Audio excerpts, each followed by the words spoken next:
Today's recipe is on how to make chicken 65. Add spices in a bowl of boneless chicken. Then add soy sauce, vinegar, all-purpose flour, cornstarch, egg. Mix well. Cover for half an hour.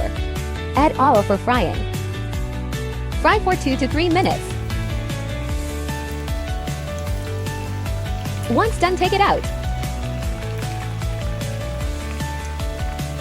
Fry the next batch.